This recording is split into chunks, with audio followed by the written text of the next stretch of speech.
Pope Francis का निधन का मतलब क्या है? 21 अप्रैल 2025 को 88 की उम्र में पोप फ्रांसिस ने अंतिम सांस ली।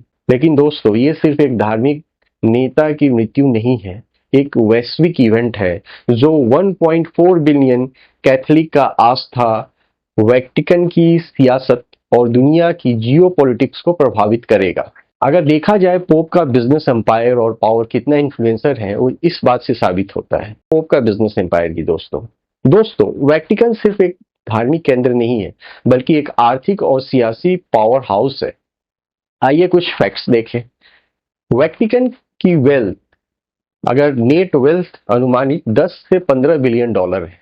इसमें उनकी रियल एस्टेट है जो रोम और दुनिया भर में उनकी बहुत सारी प्रॉपर्टी है, आर्ट कलेक्शंस हैं और इन्वेस्टमेंट्स हैं, उनके स्टॉक्स में है, बॉन्ड्स में है और गोल्ड रिजर्व में है, जिसमें कि ये सब सारे शामिल हैं, वर्ल्ड मार्केट में इन्वेस्ट करते हैं। वेटिकन का institute of the works of religion, जिसे वेटिकन बैंक कहते हैं, लगभग 6 बिलियन डॉलर से एसेट्स मैनेज करता है। 6 बिलियन डॉलर।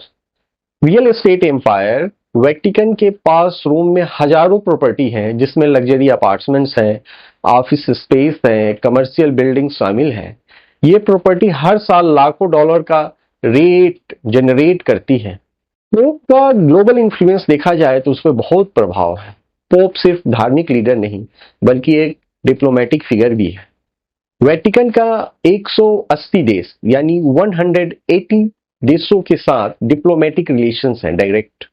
पोप फ्रांसिस ने क्लाइमेट चेंज हुआ, रेफ्यूजी क्राइसिस हुआ और सोशल जस्टिस जैसे मुद्दों पर ग्लोबल डिबेट को शेप दिया है। ये अपने आप में बड़ी बात है। उनकी एक स्पीच का साइकिकल यानी पोप ऑफिशियल लेटर जिसको बोलते हैं, दुनिया भर की नीतियों को प्रभावित कर सकता है। इतने पावरफुल अथॉरिटी है पोप का। चैरिटी ऑफ डोनेशंस की अगर बात करें तो वेटिकन को दुनिया भर में कैथोलिक से पीटर स्पेंस के जरिए डोनेशन मिलता है। 2023 में ये डोनेशन 50 मिलियन यूरो से ज्यादा था। ये पैसा चैरिटी, वेटिकन के ऑपरेशंस और ग्लोबल मिशंस में खर्च होता है।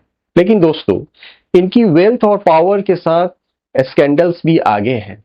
वेटिकन बैंक पर मनी लॉन्ड्रिंग और करप्शन के आरोप लगते रहे हैं।